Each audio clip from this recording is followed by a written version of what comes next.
व्यास जी कहते जन्मेजय, एक बार मैं विचरण करता हुआ तीर्थाटन करता हुआ अनेक तीर्थों में गया और अंत में नैमिषारण्य की पावन भूमि में मैंने ऋषियों से भेंट की। उस सभा में एक जमदग्नि नाम के ऋषि बैठे हुए थे। उनके हृदय में शंका थी, मैं किसका भजन करूं, किसका नाम लूं, जिसके नाम को लेने से संसार की सारी व्यथाएं मेरी दूर हो जाएं, जिसका भजन करने से किसी और को भजने की आवश्यकता न पड़े।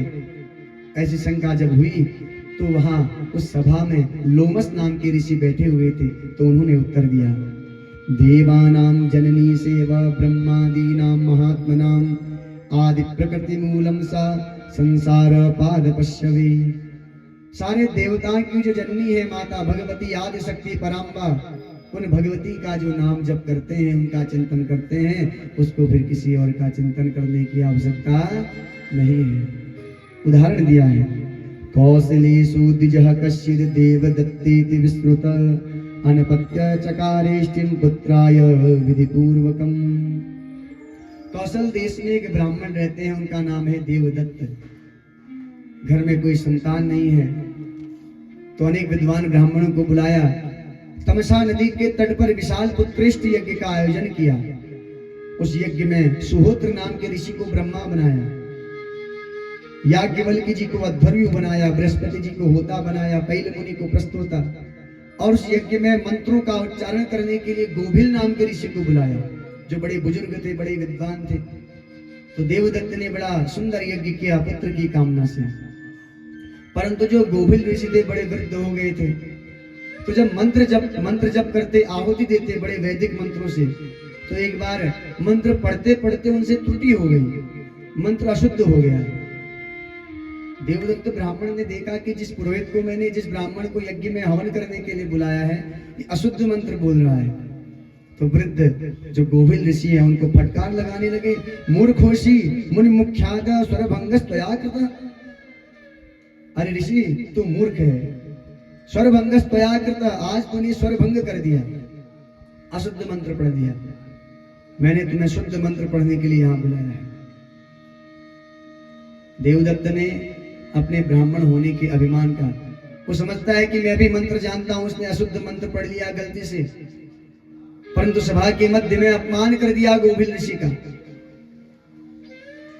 जब गोभिल ऋषि का अपमान किया, ऋषि को क्रोध आ गया, आज श्राप दिया है देवदत्त नाम के ब्राह्मण को।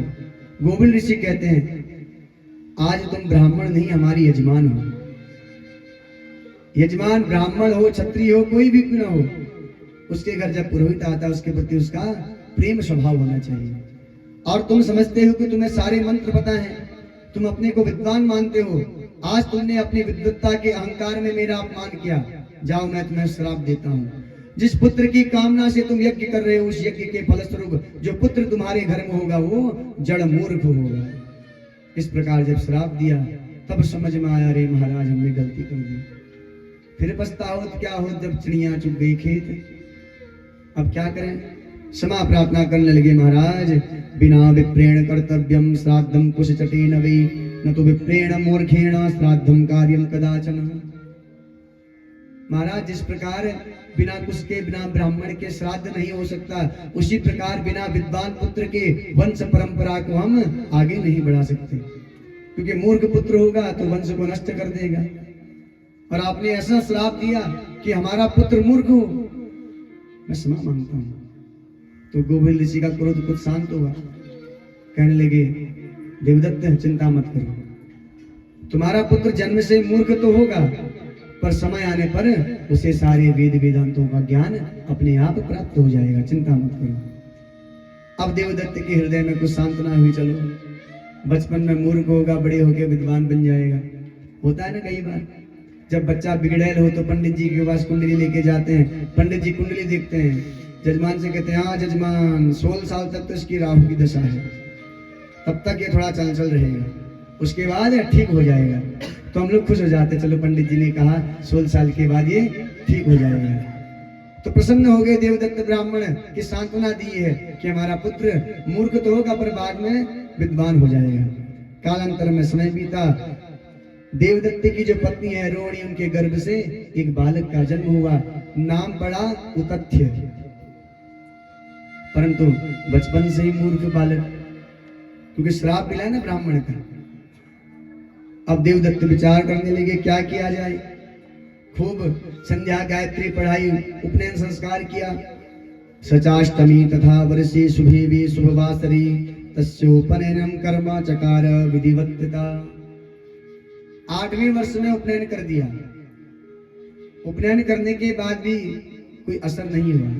बहुत लोग करते हैं ना, जनेऊ करते हैं कि जनेऊ के बाद थोड़ा इसका शरीर भी अच्छा हो जाए, इसकी बुद्धि बढ़िया हो जाए, कि चंचल न रहे। तो ऐसा विचार करके अपने बालक का उपनयन किया 8वें वर्ष में, पर उपनयन करने के बाद भी कोई असर नहीं हुआ। अब क्या करें? अपमान करने लगे, कहने लगे ऐसा जड़ मूर्ख मेरे घर में पैदा हो गया तो किसी काम का नहीं है। अब छोटा सा बालक क्या कहे, पिता अपमान कर रहा है। तो उतत्य घर छोड़कर चले गए। कहाँ गए? वन की ओर। वन में जाकर छोटी सी एक पर्ण कुटी, पत्तों की कुटिया बनाकर रहने लगे। व्यास जी कहते जन्मेजय न वेदाध्ययने किंचित जानाति न जपम तथा ध्यानम न देवतानांच न चैवाराधनम तथा। वो कुछ नहीं जानता था, न जप करना, न आराधना करना, न पूजा करना, न पाठ करना, कुछ नहीं जानता। एकदम जड़ मूर्ख जिसको कहते हैं, बज्जर मूर्ख जिसको कहते हैं, कुछ नहीं जानता, वन में रहने लगा। परंतु उस बालक ने मन में विचार किया मुझे कुछ नहीं आता, पर आज से मैं संकल्प लेता हूं कभी भी असत्य नहीं बोलूंगा। ऐसा संकल्प ले लिया। सत्यम ब्रूते स्थितस्तत्र नान्यतम वदति पुनः जने सत्य तपा नाम कृतमश्च द्विजस्य च। सत्य बोलने का संकल्प लिया तो नाम पड़ गया सत्य तपा। वन में रहने लगे। एक बार उनके मन में विचार आया, देखो मेरी आयु व्यतीत हो रही है, इतने वर्ष व्यतीत हो गए, मुझे किसी भी मंत्र का ज्ञान नहीं, संध्या गायत्री का ज्ञान नहीं, मैं क्या करूं? किसी काम का मैं नहीं हूं। यथा बंध्या स्वरूपा च यथा वा निष्पलो द्रुमः अदुग्ध दोहाधेनुश्च तथा हम निष्पलः कृतः। जिस प्रकार किसी के घर अगर बालक न हो तो बिना बालक के घर सूना लगता है, बिना फल के वृक्ष सूना लगता है, बिना बछड़े के गाय सूनी लगती है, उसी प्रकार बिना मंत्रों के ज्ञान का ब्राह्मण सूना लगता है, किसी काम का नहीं लगता।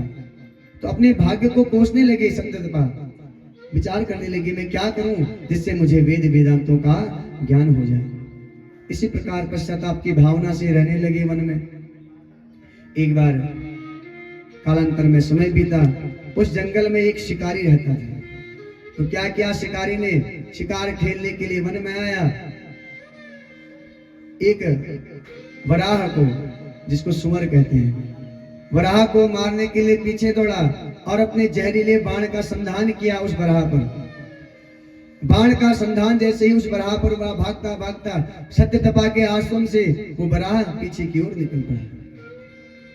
आगे आगे सुअर भाग रहा है, पीछे पीछे वो बहेलिया। जो शिकारी आया, हाथ में तीर धनुष लिया हुआ है, सत्यतपा के आश्रम में आया और जानता है कि ये सत्यवादी हैं, कभी झूठ नहीं बोलते। तो बोला पंडित जी, आज मैं आपके आश्रम में आया हूं, मैंने एक सुअर का शिकार किया है, अभी अभी थोड़ी देर पहले आपके आश्रम के पास ही निकला है। आप बता सकते हैं किस ओर गया है, बाईं ओर गया है कि दाईं ओर गया है? आप बताइए उसका पता, वो कहाँ है? सत्यतपा को याद आया, मैंने वचन लिया है मैं हमेशा सत्य बोलूंगा, पर क्या करें, मन में असमंजस है। अगर सत्य बोलता हूं आज वो सुअर मर जाएगा, उसके प्राणों की बागडोर मेरी वाणी में छिपी हुई है। अगर मैं बोलूं इस ओर है तो जाएगा बहेलिया, उसे मार डालेगा, उसका शिकार कर लेगा, उसको मारने का अपराध मुझे लगेगा। ऐसा विचार करने लगे, मन ही मन प्रभु को याद करने लगे और कहते हैं बहेलिए से, सत्यम न सत्यम खलु यत्र हिंसा दयान्वितम चानृतमेव सत्यम हितम नराणाम भवति हयेनम तदेव सत्यम न तथान्यदेव। क्या विचार कर रहे हैं? सोच रहे हैं सत्यम न सत्यम खलु यत्र हिंसा। वो सत्य सत्य नहीं जिस सत्य को बोलने से किसी की बुराई हो रही हो, किसी का घर उजड़ रहा हो, किसी की हत्या हो रही हो। अगर मैं असत्य बोलता हूं तो क्या होगा, एक निरपराध पशु की हत्या हो जाएगी, उसका अपराध मुझे लगेगा। ऐसा विचार करने लगे। अब कहने लगे ये प्रश्न तो कर रहा है, इसका उत्तर कैसे दूं? आज माता भगवती उस सत्य तपा पर प्रसन्न हुई, क्योंकि जब वह स्वर उनके आश्रम से जल्दीबाजी में भागता हुआ गया तो उनके मुख से 2 शब्द निकले थे, ए 2 बार। ऐ मंत्र है पर अशुद्ध बोला, ए बोला बिना बिंदी के। शुद्ध मंत्र होता है ऐम, जो बीज मंत्र है। परंतु माता भगवती प्रसन्न हो गई। आज अशुद्ध मंत्र जपने के बाद भी दिव्य ज्ञान प्राप्त हो गया है सत्यतपा को। सत्यतपा ने एक श्लोक के माध्यम से बड़ा सुंदर उत्तर दिया है। जिस प्रकार वाल्मीकि जी को ज्ञान हुआ था, उसी प्रकार आज सत्यतपा को ज्ञान हुआ है। सत्यतपा कहते हैं, या पश्यति न सा ब्रूते, या ब्रूते सा न पश्यति, अहो व्याध स्वकार्यार्थिन किम पृच्छसि पुनः पुनः। बड़ा सुंदर उत्तर दिया है।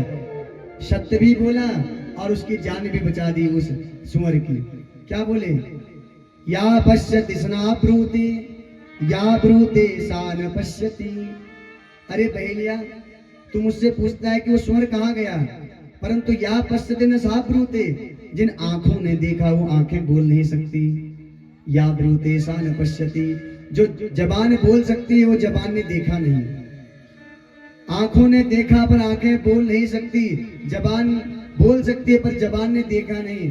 अरे व्याध, मैं तुम्हें कैसे बताऊं वो स्वर कहाँ गया है। आज बहेलिया वापस अपने घर को चला गया। तुरंत गए उस सुअर के पास जो घायल पड़ा हुआ था, उसकी औषधि की है। देखिए कितना सुंदर उत्तर दिया है।